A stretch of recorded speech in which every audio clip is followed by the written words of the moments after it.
Hi, YouTube. This is the first movie that I am reviewing for my 31 Days of Horror. I know I'm a little behind on the horror stuff. I've been really busy putting out other videos, but I didn't want to neglect it because I plugged it so hard. And let me just say that I just been busy. Sorry. But the first movie I am reviewing is called Midsommar or whatever, Midsommar. And it is a movie written and directed by Ari Aster. If you have ever seen the movie Hereditary, that is really creepy and weird. This kind of it's written by him as well, and this kind of gives you a very similar feel. This kind of gives me a feel of that mixed in a little bit with the movie Mother. Different people make the movie Mother, but I just kind of still had that feel, maybe because the way it was filmed. But anyway, sorry, y'all. Let's get into this. So, the movie is about this girl named Danny.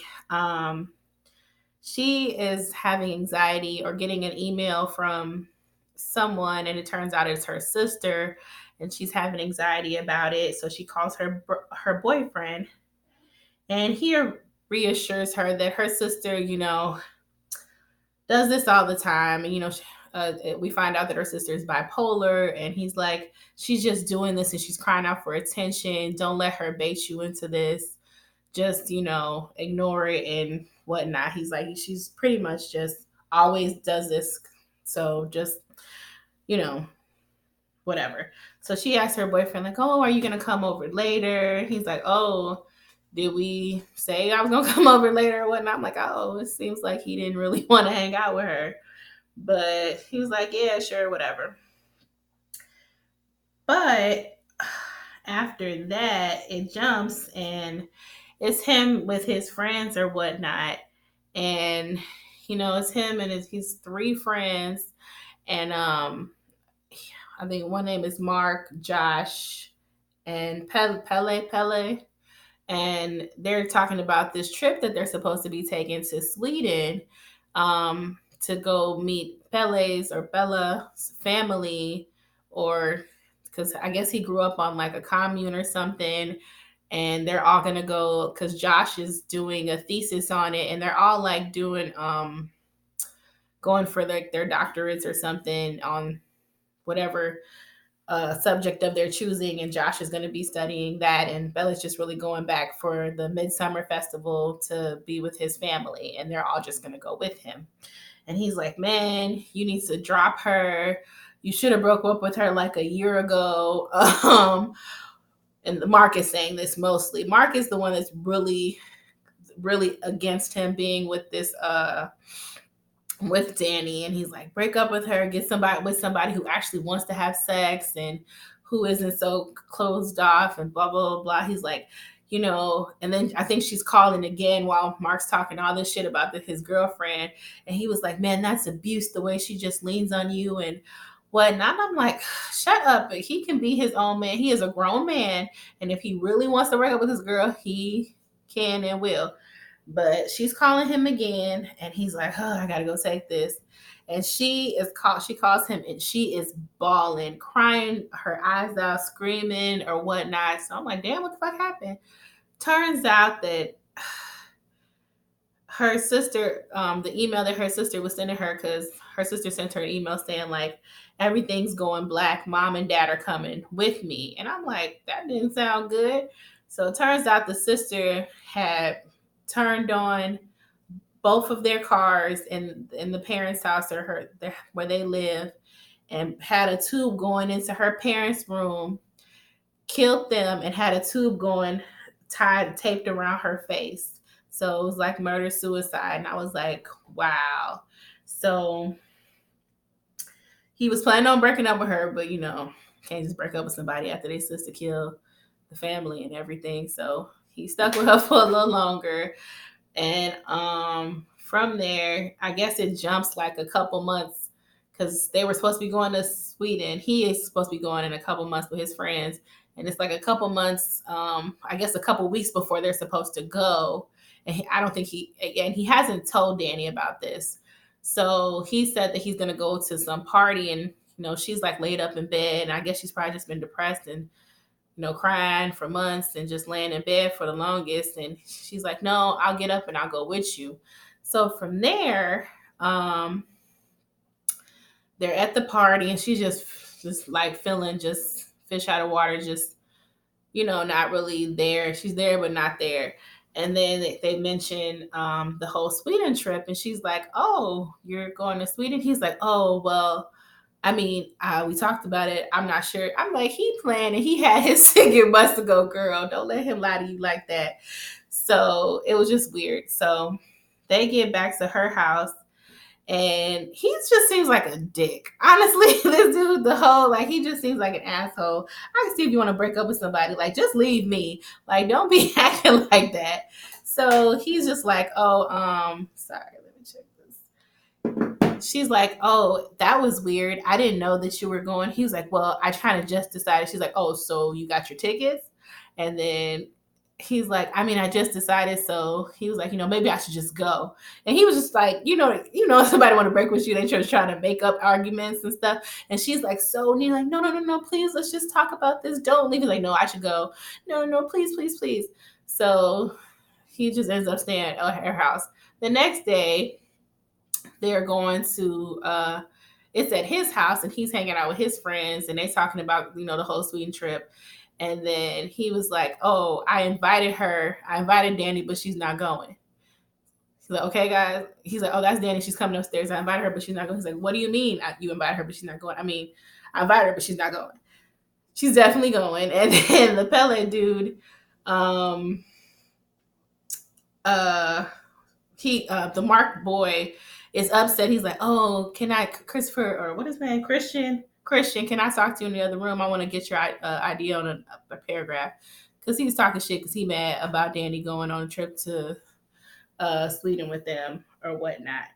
So the ballet dude, he's like, "Oh, Danny, I'm so happy that you're you're coming and everything, and I never meant I meant to tell you that, like, I'm so sorry about your parents, and I kind of can relate to you because I lost my parents too." And she just like kind of just freezes up and loses it when he says that, because I guess she's just really not ready to talk about it. So yeah, because it's very still very fresh and very just hurt. She's just very hurt and just out of it from the whole ordeal. So sorry, that's my cat freaking me out. But so from there, uh, they go to Switzerland. Was it Switzerland or Sweden? Sweden. And they she freaks has like a little panic attack on the airplane as well. Like she's just like really just dazed and out of it. Like she should have got some. Well, they said that she did have a therapist, but I guess the therapy she was getting just was not working. She was just completely out of it. So from there, she they go to Sweden, and as soon as they get there, it's like they're driving for like ever, and they pull up in like this big grassy area, and then they see his Bele's family, or the people who are from the little commune, who are coming back, like doing a pilgrimage back, and it's like a whole bunch of them all scattered around on the grass, and it's like the midsummer, because I guess that means that like it's daytime like all day, and there's like no real like nighttime. So yeah, they get there and they're like, "Oh, we're about to take some shrooms." And she was like, "Oh, I don't really think I want to take any." She's just being a Debbie Downer. I'm like, "Girl, what you come for? If you was just coming like, I don't want to do that." So she's like, and then Mark's like, "What? You're not gonna do it?" And then she's like, "Forget it. Just I'll do it." Because he's like, "Well, you can have some tea if you want, and that'll be if you don't feel like actually eating the mushrooms." So they take these shrooms or whatever. She drinks the tea, and they are all just tweaking out. Like they just laying around the grass for the longest of time, just freaking out. Then she get up and she just start running into the woods. I'm like, girl, you tripping? You don't know where you're going. But I mean, she on drugs, so it's just whatever. So from there, they find her like passed. She's like, how long was I asleep? And I guess they said she was asleep for like 6 hours or something. And they're like, come on, we got to go to the actual uh, area. Hold on, y'all. Close my door because my cat is just acting crazy in the other room. So from there, they're following like the trail deep into the woods, and you hear all these flutes and all this stuff going on, and they get to the little commune or village or whatnot, and everybody's like, oh, hello, and touching and holding and all that, and like, oh, this is my friend, this is my cousin, or these are all my family. There's a whole bunch of white people and a whole bunch of white clothes, and they all look strange, and everybody just way too happy. Like it's just like ain't nobody that happy all the time. I mean, maybe if they taking out them shrooms and drugs all the time, maybe they are because they out their mind most of the time. So from there, let me see. They have So from there, they just getting like situated and whatnot, and going where they're gonna sleep at. And I was like, yeah, just get some rest because the festivities begin tomorrow. They're like, all right, cool. So it goes off, and they have like this dinner, or I guess dinner or lunch, and these elders. Well, no, before that, we see once they get on the whole premises of everything, they're walking around, and you see like all these little caricatures and linens of stories that tell the stories of them of generations. And they say that this festival only happens every 90 years. They do this particular festival, the Midsummer Festival, and there's like girls la la la just dancing and all this, and we see this other girl, I think, who's Bele's sister, and they're like dancing around. And the Mark boy, he's like, oh man, he's like looking at all the girls, and even Christian, Danny's boyfriend, all looking at all these girls, and they like just thirsty looking at or whatnot, like they ain't never had sex or nothing ever. And I guess that was their thing, that they once had sex. I'm like, you want to have sex with the girls here? Like it was just weird. And then one of the girls, I guess, took a liking to Christian, and when they were doing their little dancing and whatnot, she kind of like kicked him and, set her eyes on him, and he looked at her or whatnot. So I was like, okay. So from there, it was like this weird ass little caricature on linen where it told this love story of how a girl, she likes this guy, and I guess in order for her to get with him, she like cuts her pubic hairs and menstruates in a potion and feeds it to him, and then they were in love. And I'm like, ew, that's disgusting. And then from there, you see a bear in a cage, and then you see this big triangle like building or little hut, and they're like, what's in there? They're like, oh, that's the sacred area, and nobody's allowed to go in there. And then from there, you meet from those friends, you see some other outsiders that Bele's cousin or some relative of Bele brought in, a couple from England, and they're there to come celebrate or whatnot. So it's about Danny, Mark, Josh, the black one, the only black one there. I'd have been super nervous. You know how black people do not survive in horror movies. I mean, Get Out and all the other ones. Like recently, we just started doing better, but I ain't going all the way. And this is white people with white clothes. White people with white clothes and hood. It didn't look right. So anyway. But he seemed real cool. He's the one that wanted to go and do his thesis, and he knows some of the language, Swedish language, but he doesn't know all the language that they speak because it's more just contained to that village or that little commune or whatnot. So, yeah, so from there, they see a bear in a cage or whatnot, but they're like, okay, let's just, get everything ready, and, everything will be get, start tomorrow, the festivities. So from there, the festivities are, they have this, they're drinking these potions and stuff, and they're constantly giving them this cloudy ass water and beers and stuff. I'm like, it don't look like they ever drinking just straight clear water. And I don't know. And then they never giving them nothing that's in like a container that's sealed. Like it's always just some shit that you don't know what they put in it or nothing. So it just seems like everybody's mind and judgment was clouded through the whole time. Like they were like on some, like if you were to take drugs and watch this movie, it just, you kind of felt like you were on drugs like watching this movie because it was just so strange.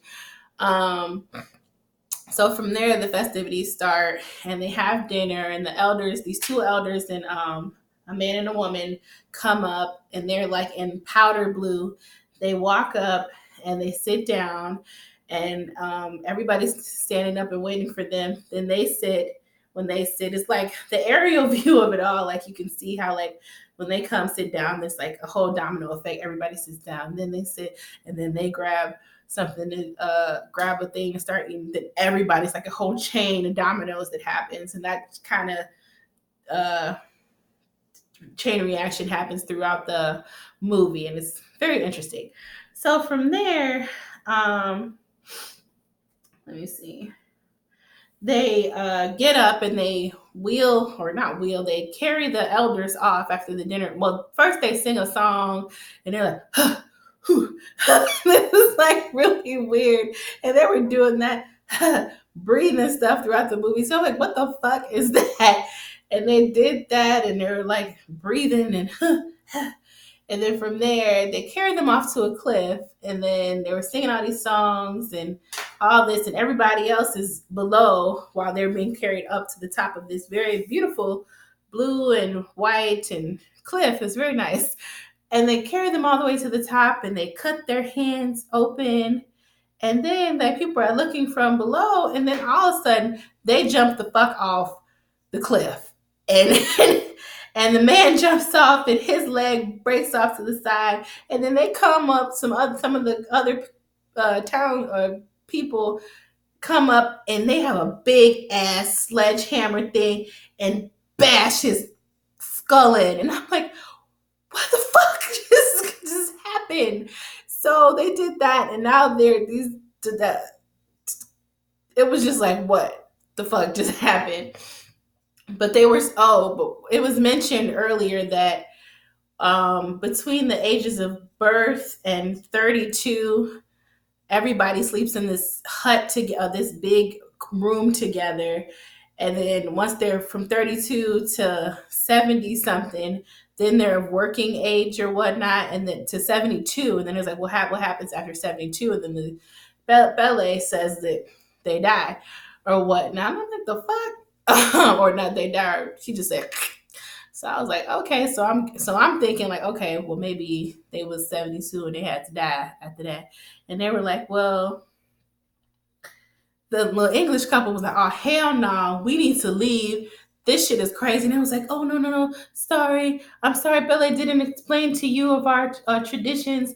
I know you guys, instead of getting old and feeble, our we choose to they chose to, go with dignity and all this. And I'm like, oh hell no, they had some good years of life in them. I ain't just jumping off no cliff just because my ass got old.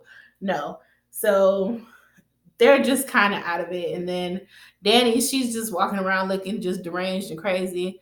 But before all that happens, Belle was saying how it was Danny's, because she told, when they were talking before they even came to Sweden, it was gonna. She's like, yeah, we're gonna get there on my birthday, and it turns out, Belle remembered that it was her birthday, and he gave her a drawing of herself, and she's like, oh, I'm sorry. He's like, I'm sorry if that's too weird or whatnot. She's like, no, it's beautiful, and he drew her with crown of flowers. She's like, it's beautiful, and then he's like, her boyfriend didn't even remember, and then I guess Belle told him, and then he gave him a little piece of cake, and then he went up to Danny and was like, "Oh, happy birthday." And she's like, "Man, fuck you. If your friend has to remind you that it's your girlfriend's, his girlfriend's birthday, like, nah, homie, we just ain't cool like that." So from there, after that whole crazy elder shit happening, shit just starts getting strange. I mean, it was already strange to begin with. So from there, they're like, Christopher and Danny, he's like, um, she's like, "You don't find anything weird or fucked up about what just happened?" And he's like, "I mean, it's just different. We just have to understand other people's traditions or whatnot." And I'm like, "Nah, fuck that." I mean, that shit was crazy. Like, no, like, no, like, no. So everybody was just real cool. So I'm like, maybe it's the drinks that they're giving them that's making them be way more mellow and calm about shit. But the little English couple, they were not really that calm. They're like, "No, we want to go now. We want to leave." They were engaged, and they was like, "We want to go now." So from there,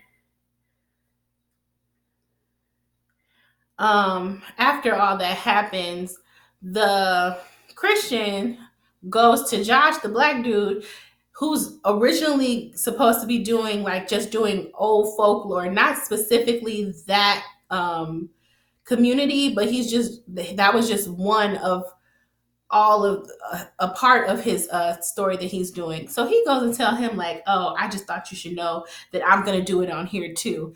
And he's like, "Dude, you're just gonna really just steal my whole like idea that's so fucking half-assed and fucked up that you would do that." And he's like, "Well, yeah, I just wanted you to know. And I mean, we can collab on this." I'm like, just like the non-melanated to just steal, just straight up steal, like just straight steal his idea of what he wanted to do. I'm like, that's so fucked up.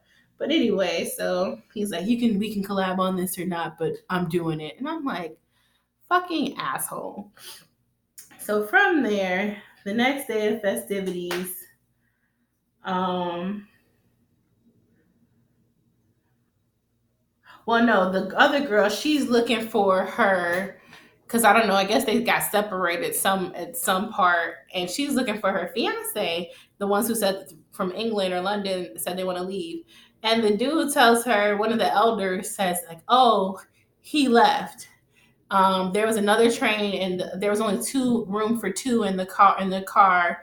So he just said he left, and they're gonna come back for you." I'm like, that's some bullshit. Like, that's just some bullshit. You don't just, ain't nobody just gonna leave their girlfriend. I mean, maybe Christian might have left Danny or something because you can tell he don't like her like that anyway.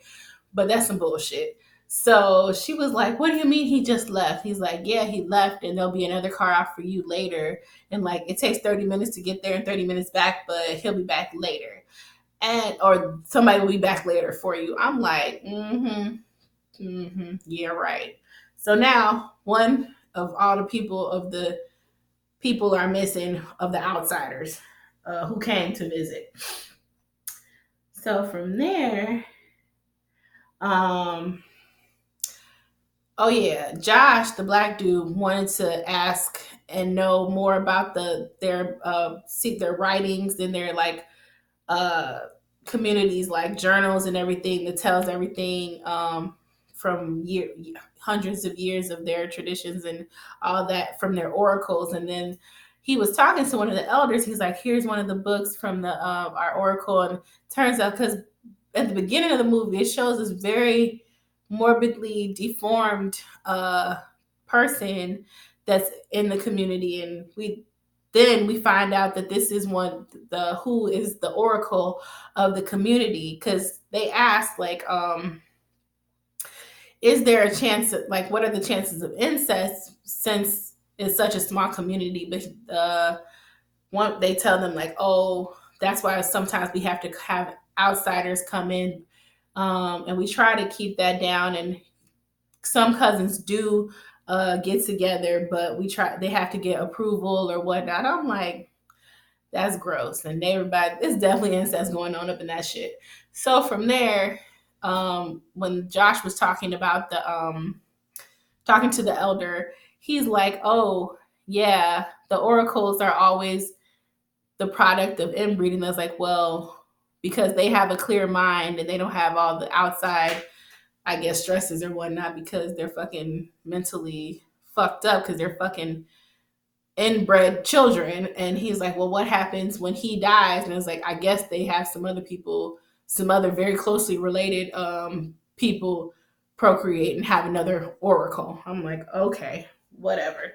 This shit's just just getting worse and worse. Because and then he was like, oh, can I get a picture of some of the writings from these books or whatnot? And he was like, no, absolutely not.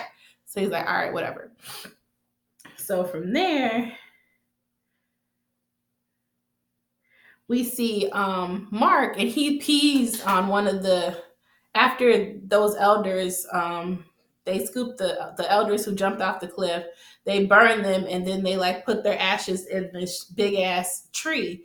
And then later we see Mark peeing by this tree, and one of the villagers or people get so fucking irately mad and just starts cussing him out in their native language. And he's like, oh my God, I didn't know it was a dead tree. I didn't know. I just had to pee. I'm like, you couldn't find an outhouse to go pee in the woods somewhere? He's peeing off on the tree out in the open. So he's like, this is one of our sacred trees and we hold it very dear and whatnot. He's like, it was just a tree and whatnot. So I'm like, okay. So, and the dude was just super mean mugging him just after that because it was just like he just disgraced the tree. So from there,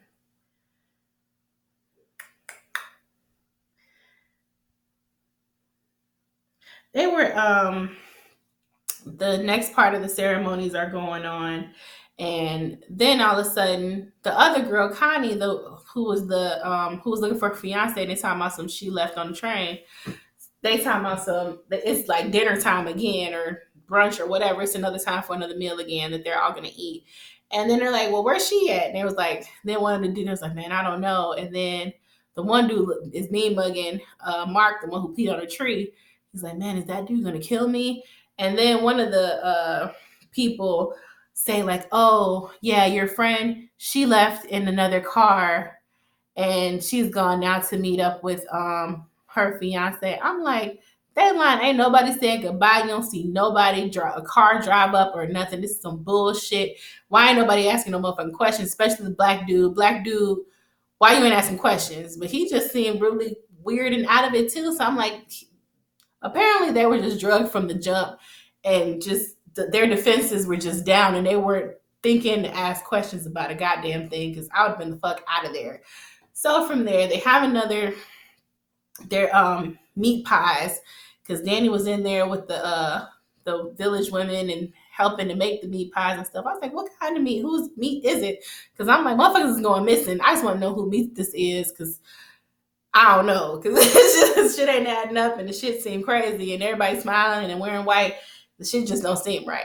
So from there, they're sitting there eating meat pies and drinking that foggy ass liquid or whatnot. And then Christian is eating some, and then he gets a fucking pubic hair in his mouth. And I'm like, oh, that's disgusting. And then you can see that in his drink is like has a little bit of a pinkish reddish hue to it. I was like, oh, did that bitch put her period blood in his drink? And why isn't he noticing that his drink looks different from everybody else's? So I'm just like, okay, everybody is fucked up at this point where their brain, they're not using their brain. Something is wrong. Something is really wrong. Yeah, so from there, one of the girls invites Mark out. One of the girls that Mark had his eye on, but he was looking at all the women because he was thirsty. Invites him somewhere or whatnot, and then that was just Mark. He was gone from there. We don't see him again at all, from dinner or nothing. So from there,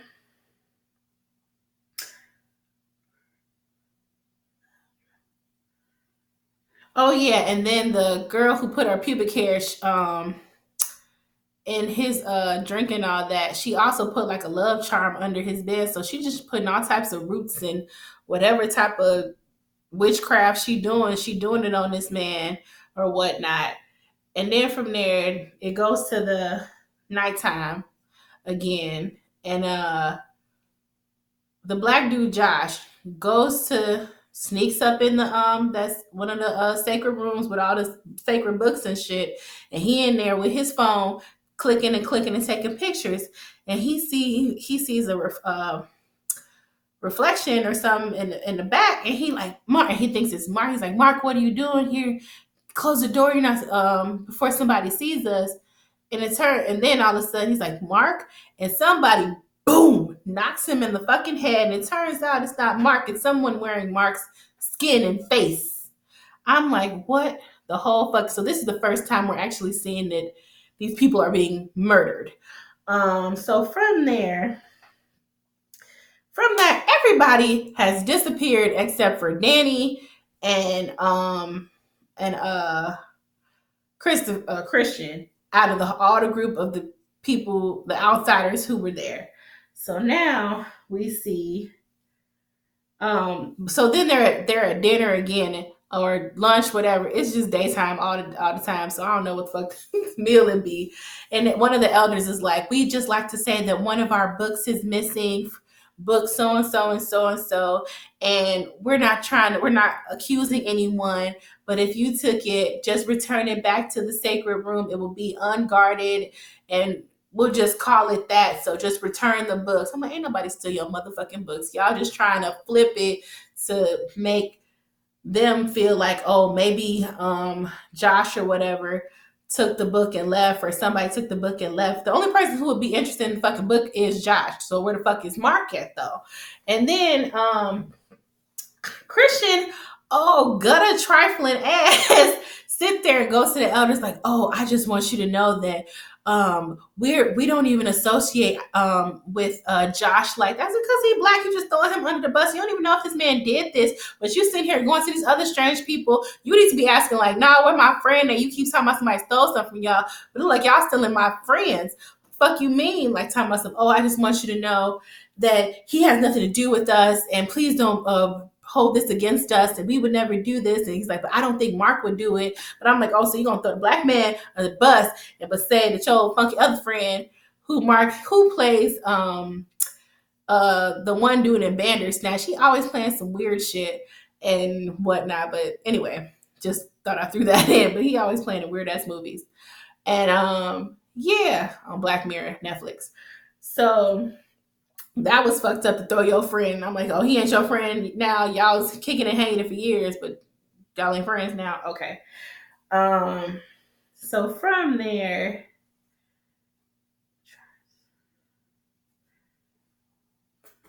what the hell happens? Excuse me, I'm gonna check my notes. It's a lot of weird shit going on in this movie.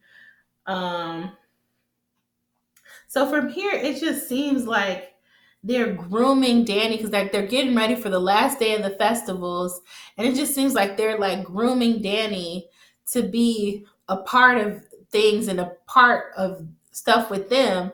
And then they call Christian off to the side. The lady calls us like, oh, and he's like, I just want you to know I didn't have nothing to do with those stolen books or whatnot. And then the older lady was like, what are your thoughts on Maya, the little redhead girl that put her pubic hair in blood and stuff in his food? And he's like, I guess he'd been approved to mate with her or whatnot. I'm like, ew, is this how things go? And it was just super strange.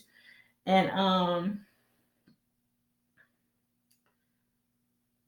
so from there, they got Danny all dressed up, just looking just like one of them. And she goes and she drinks this drink. There's like, what is this in this drink? And they never tell anybody what's actually in these fucking drinks. They talk about some, oh, it just helps with the defenses and helps purify this and blah blah blah. Nah, what the fuck is in this drink? Hell no, but everybody is went down a rabbit hole at this point. So from there, Danny, they're doing this ritual dance and they dancing around this fucking cross, blah blah blah, and constantly doing this dance until I guess whenever one of the girls messes up during the dance, she's eliminated. She has to sit out, and it goes all the way to the last person, the last woman standing. Oh, I forgot to mention that there's like a May Queen that's the queen of the festival for the whole thing. And Danny, they mentioned that before. And turns out after whoever wins from this festival is the festival queen. The last woman standing from this fucking weird dance. And I'm like, how she even know this dance? The choreography, I mean, that hard.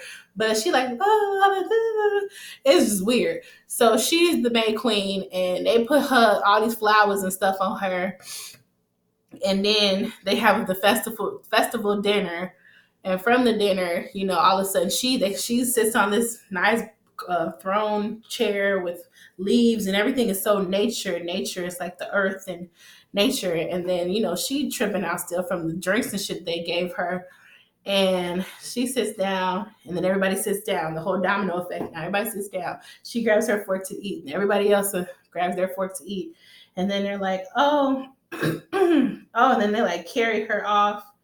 Well, they carried her off on like standing up on this podium thing, and she's just all this stuff. So she's queen, blah blah blah, and the queen has to go bless the crops for the next years or whatnot. I guess for the next 90 years. I don't know how long it's got to get blessed for. And she's like, "Oh, can I take Christian with me?" And they're like, "No, the queen must go alone." So they carry her off, and they go have her bless all the stuff, the crops, and they put some seeds in the dirt, some meat in the dirt, and some juice in the dirt, and bury it. And then she has to sing this song and repeat after me, and all types of crazy shit, y'all. So from there, when she doing that, another maiden is walking up towards Christian with a trail of flowers leading towards him, and then takes him into this other barn or temple room, and the little redhead Maya is laying there naked on a bed of flowers, and the other women are in there of the village, not all of them, but like 10 of them. They're all naked and standing there, and he's dressed up in a robe, and he goes in there, and then she's laying on her back, and then they get to fucking. So from there, and they're like singing and breathing with her, and then once she reaches out for one of them, I don't know if it's her mama or something, and grabs her face, and she's singing to her while dude is fucking her, and it's just strange as shit. And you're like, what the fuck? So when they come back from the when Danny comes back from blessing the crops and stuff, she hears the stuff coming from the temple room of the because they're all like mimicking her breathing and her moans and stuff. And then she's like, "Oh, you must go come this way so you can go talk to the other queen or something." She's like, "No, what's going on there?" She's like, "Oh, that doesn't have anything to do with us." And then she tries to walk over there. She's like, "You probably don't want to go over there," but Danny still goes over there anyway. So like some of her mind is there because she want to go see what the fuck is going on. So she goes and she sees, looks through the crack of the door, and she sees fucking her man fucking this girl and all these women and all that. So once they get done, once he busts a nut, he just runs out of the fucking barn or whatever, buck naked, and he goes running around. Then he goes into the hen house or whatnot, and he's like looking out through the thing, and then he turns around, and there goes the dude, the fiance dude of the one couple, and he is hung up with flowers in his eyes and flowers all around him, and his back peeled open, and he's just hanging up like this. And I'm like, what the fuck? So he's hanging there, and he's just, then all of a sudden one of the elders come in and blow like zombie dust and shit in his face. And then they're like, "Oh, Christian." Then it just blacks out, and then he wakes up, and it's like, "Oh, Christian, wake up, wake up." It's like, you're not going to be able to move or anything or feel anything. And they got him just laid up in a wheelchair looking like an invalid because he can't do nothing. He's just sitting there paralyzed. So, and then they got Danny sitting on top as the May Queen sitting there looking like a damn potted plant. She got all these flowers just all around her. And she's just sitting there looking like days. I'm like, she got to be looking, she looked drugged too. And they were like, they finally explained everything in the festival. So it turns out, let me see.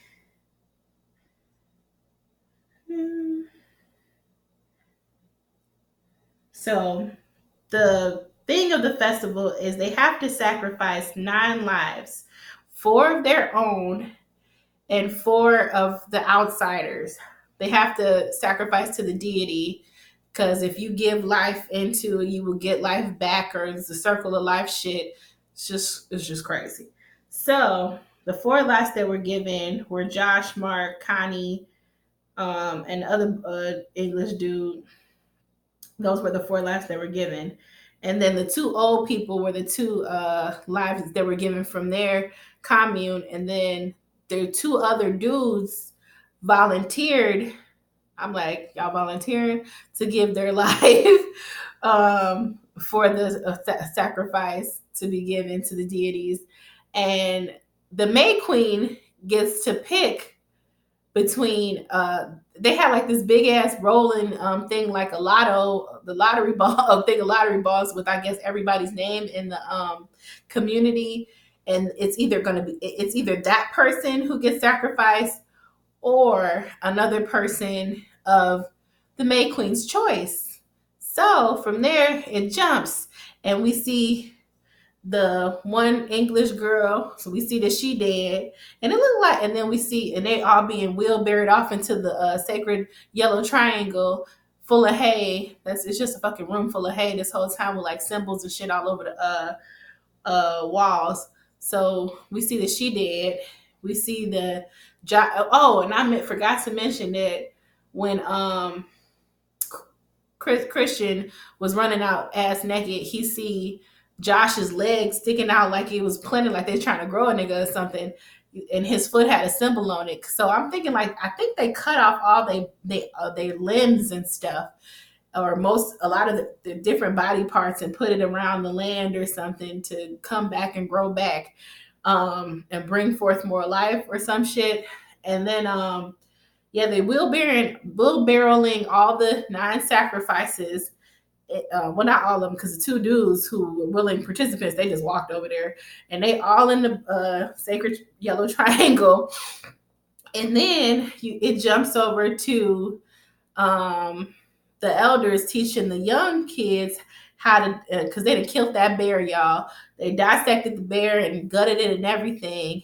And then all of a sudden we see Christian with the bear on him, the bear skin and everything on him, wrapped on him. He just propped up, and he's sitting in the sacred room too. So I guess, oh, Danny just threw his ass under the bus too, because after she was the crown May Queen and all that, they were like, "Oh, you're family now," so they really treat her like family. I guess she's just gonna stay there with them, and just kicking. She ain't got no family anyway. Her sister killed everybody back home, so it ain't like she got something to go back to. And her boyfriend did already fuck the other people in the community, so guess she was like, fuck it.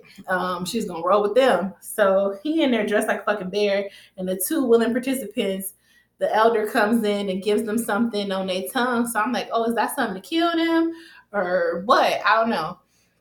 And they just took it or whatnot, a part of the ritual. So then all of a sudden motherfuckers come in with torches and shit, and they just burn the whole barn down. Mind you, Christian, I keep wanting to call him Christopher. Christian, he alive. He's just in that bear suit. He just can't move or nothing. And then their townspeople, the 2 volunteers, apparently they could feel that shit too, because homeboy, they just kept looking at each other. I thought they were just gonna die from asphyxiation anyway, because like everybody else caught fire real quick, because they had on all this shit that would catch fire, and it was sitting on hay and shit. But then the one dude, he was sitting there looking at the other dude, and I'm like, they ain't gonna move or nothing. Maybe they got some potion that don't make them feel. But one dude was like, screaming and shit. And then all of a sudden the other dude started screaming and shit too. And then all the townspeople, they all outside watching it, and they're like all mimicking the screams. And then Danny just sitting out there. She jumped up, because I don't know. I thought she was paralyzed, because the bitch wasn't moving most of the time. Like, she just wasn't moving. And then she's like sitting there looking at the barn burn, and so she knows what's going on, because she picked him to go Christian to die and everything. She know everybody else dead, and she's sitting her eyes watering up. So I thought she was getting sad. Then all of a sudden she starts to smile, and that was the end of the movie. So I was like, okay. So this wasn't your typical horror movie. It was very trippy, mind trip type thing. And It was interesting to watch. It's not for everybody, but again, if you've seen or if you're a fan of movies like that, like Hereditary by Ari Aster, the director and writer, then you probably would like this movie. Yeah, this is my first one that I'm reviewing. Well, first new movie that I've seen horror wise this month for my 31 Days of Horror. And if you decide to watch it, let me know and let me know what you thought about it. Like, it's like a, it's just a pagan culty movie, which kind of was how Hereditary was as well. Like it was about like pagans and cults and rituals that like nobody carries out anymore after like mainstream religion carries out. But there probably are still cults and with all types of witchcraft and everything. Little tribes, and just never know where you end up. So you need to do your research before you just go off with your so-called friend to another foreign land and for a festival, because you just don't know what's going on. Anyway, that is it, y'all. I hope y'all enjoyed this review. It's longer than I thought it was going to be. If you watched it to the end, thanks a lot. And I will see you guys tomorrow. Make sure you check out my other videos. I got more stuff coming. Yeah, so that's it. I'm not sure what the next movie I'm going to watch. I think I'm probably going to take it back and do a throwback old movie and watch. I'm going to be watching a whole bunch of horror movies over the weekend and doing little different twists on stuff. So you guys look out for that, and I will see you later. Peace.